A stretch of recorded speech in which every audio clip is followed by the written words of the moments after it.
మీ ఇల్లు ఎప్పటికీ పటిష్టంగా ఉండాలనుకుంటున్నారా? కాన్ లైఫ్ కెమికల్ తో ఇది సాధ్యం. ఈ నెంబర్ను సంప్రదించండి.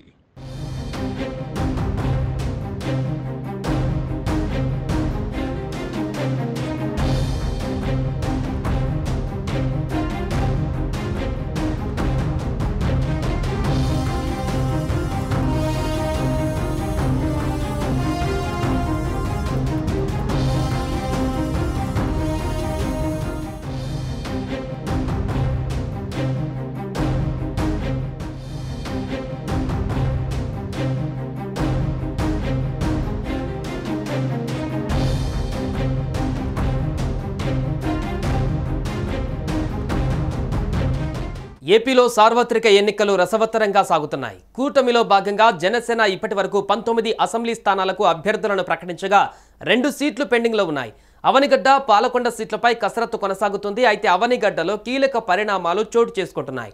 టీడీపీ సీనియర్ నేత జనసేన తరపు ఎన్నికలలో పోటీ చేస్తారంటూ ప్రచారం జరుగుతోంది.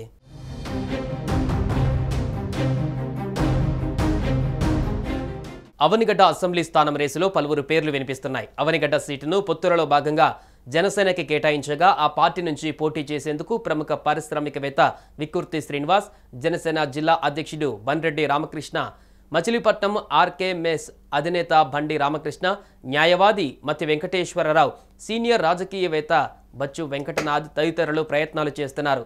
కొద్ది రోజుల క్రితం జనసేన ఐవీఆర్ఎస్ సర్వే నిర్వహించగా అందులో విక్కుర్తి శ్రీనివాస్, బండి రామకృష్ణ, బండ్రెడ్డి రామకృష్ణల పేర్లు ఉదహరించగా వారిలో ఎవరో ఒకరికి జనసేన పార్టీ అభ్యర్థిత్వం ఖరారు అవుతుందని ఆ పార్టీ శ్రేణులు భావించాయి.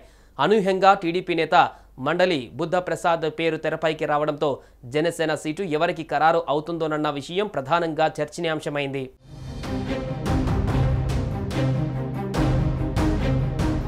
అవనిగడ్డ నియోజకవర్గ తెలుగుదేశం పార్టీ ఇన్ఛార్జ్ మండలి బుద్ధప్రసాద్ జనసేన పార్టీలోకి చేరుతున్నట్టు అవనిగడ్డ నియోజకవర్గంలో పెద్ద ఎత్తున చర్చ జరుగుతోంది. అవనిగడ్డ నుంచి 2009, 2014లో ఆయన ఎమ్మెల్యేగా ఎన్నికయ్యారు. గత తెలుగుదేశం ప్రభుత్వంలో బుద్ధప్రసాద్ ఉప సభాపతిగా పనిచేశారు. పార్టీ ఓటమి చెందిన అనంతరం అవనిగడ్డ నియోజకవర్గంలో ప్రజా సమస్యలపై ఆందోళనలలో ముందుంటారు. అవనిగడ్డ నియోజకవర్గంపై గట్టి పట్టు కూడా ఉంది. ఆయనకు టికెట్ ఇస్తేనే విజయావకాశాలు ఎక్కువ ఉంటాయని జనసేన పార్టీ భావించినట్టుగా తెలుస్తోంది. త్వరలోనే పవన్ కళ్యాణ్ సమక్షంలో మండలి బుద్ధప్రసాద్ టీడీపీ నుంచి జనసేనలో చేరనున్నారని సమాచారం. ఆయనకు అవనిగడ్డ సీటు ఇచ్చేందుకు అంగీకారం కుదరడంతో జనసేనలో చేరుతారని చెబుతున్నారు.